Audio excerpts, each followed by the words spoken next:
Greetings, this is Griff Ruby with part 48 of my series, Dogmatic Theology, Volume 2, Christ Church, by Msgr G. Van Noort, my series, Ecclesiology for Sedevacantists.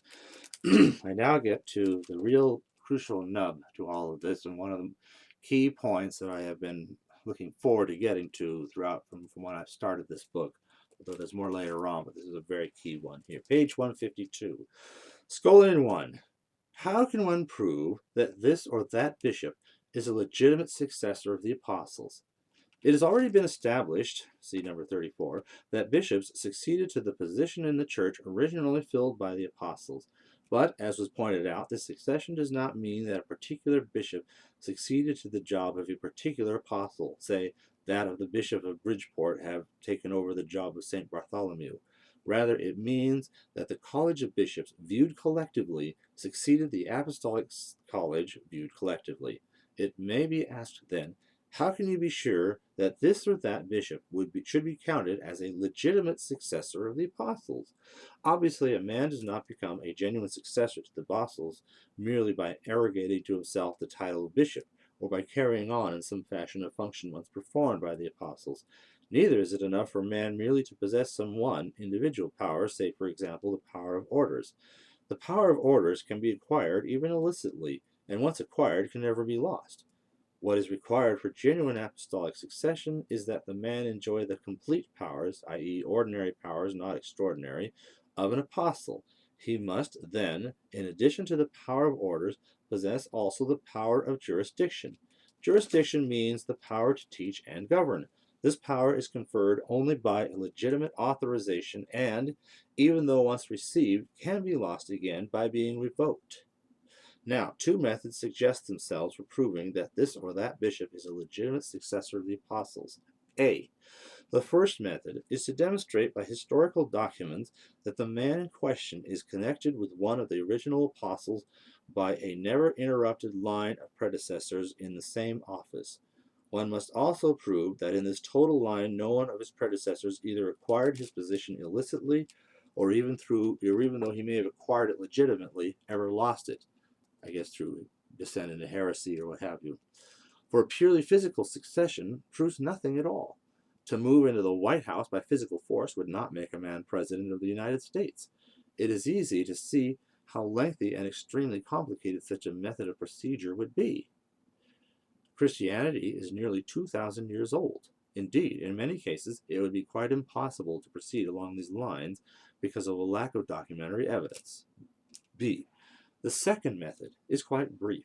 First, one locates the legitimate successor of the man whom Christ himself established as the head and leader of the entire apostolic college. Once that has been done, we can find out whether the particular bishop under scrutiny is united to Peter's successor and is acknowledged by him as a genuine successor in the apostolic office. It is easy enough to investigate these 2 points. It is also a perfectly satisfactory method of procedure. So, there's a little bit more about that, but anyway, I'll read that at the end perhaps. But here's what I'm trying to get to is this. Big ticket question. How do we do this today? Obviously, as it's already pointed out, even in that day, it can only be all the worse. Tracing anybody's line all the way back to the beginning is, for all intents and purposes, impossible. Okay? I mean, maybe it could be done, but it's not going to happen here. The other would be, okay, you find the Pope and you say, does the Pope know this bishop? Yes or no?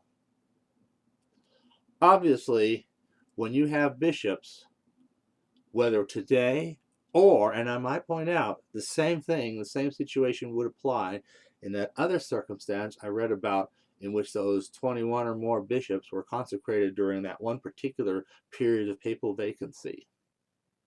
Those bishops couldn't trace their legitimacy back to the original apostles.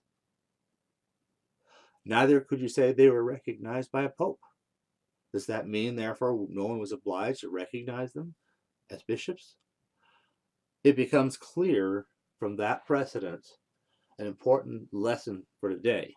Not just that such bishops can be legitimate, but more importantly, that such bishops must be recognized. And how do we know which bishops? You combine the 2 methods. You start with the method 2. We go back to when we last had a pope.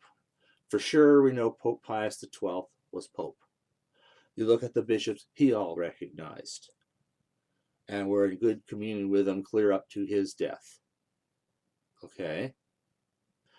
Now, the next thing you do is you trace forward from those bishops whoever came forward without making any break. So now you go back to the first technique to carry it. You don't have to go to the beginning. All you have to do is just go back to that last place where we had a living pope, and we know. You go back that far, you say, okay, the Pope recognized, say, Bishop Thuk, Archbishop Thuk. Pope Pius XI recognized Archbishop Thuk, I might add, as well. Pope Pius XII did. Now, was John the 23rd really a pope? It doesn't really matter. I mean, he did. If he was pope, he still recognized him too. And if he wasn't, then it doesn't matter whether he recognized him or not. Paul VI, upon his election, was he pope in some technical or legal or material or canonical sense? So happens he too recognized Thuk. You see, clear to the point of his resignation. And of course, if he wasn't pope, then it doesn't matter what he did. So either way, Archbishop Thuk, or at least as Bishop Thuk when you're talking Pope Pius XI, all recognized him as a bishop. So he is a recognized bishop. The same can be said of Archbishop Lefebvre.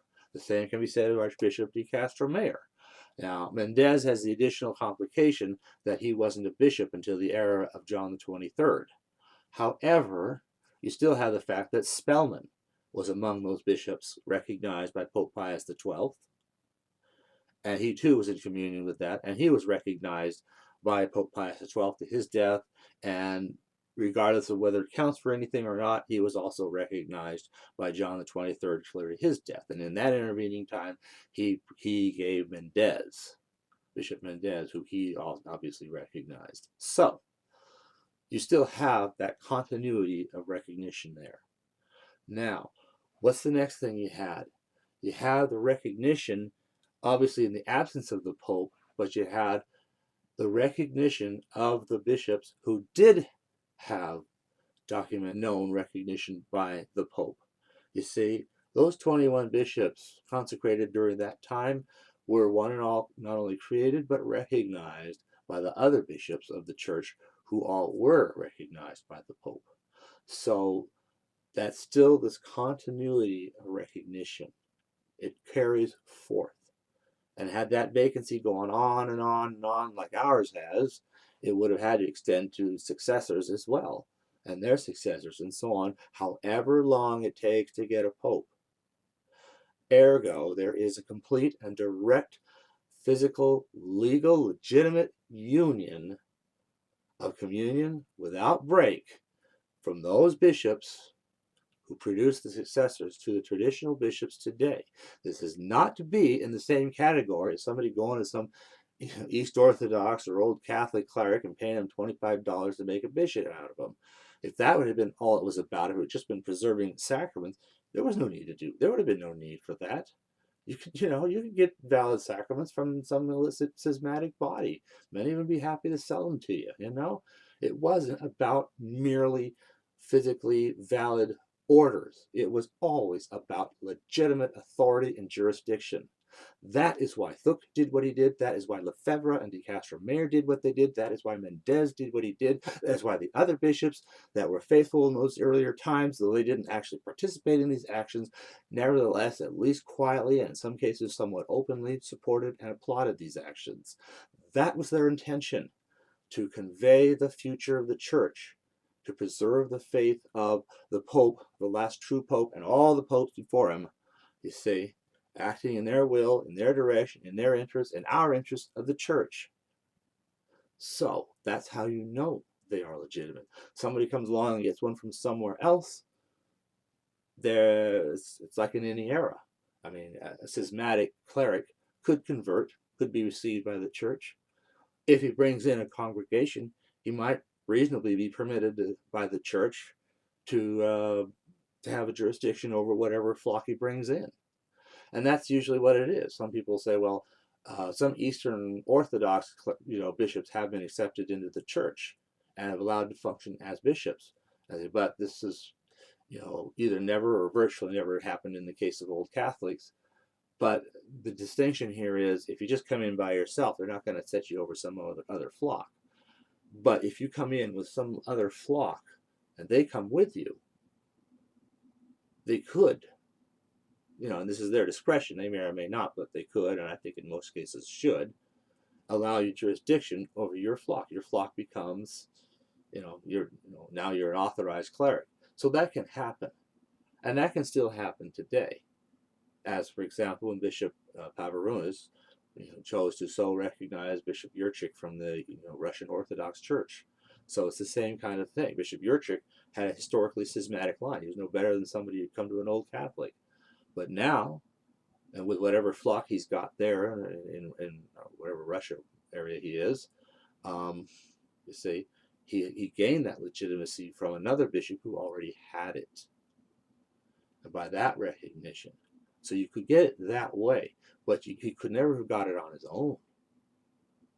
You see, all he would have had before that time was materially valid orders, a material succession, not a formal succession. This is why I can say without fear of contradiction that the traditional bishops that I have espoused are part of the formal succession of the apostles.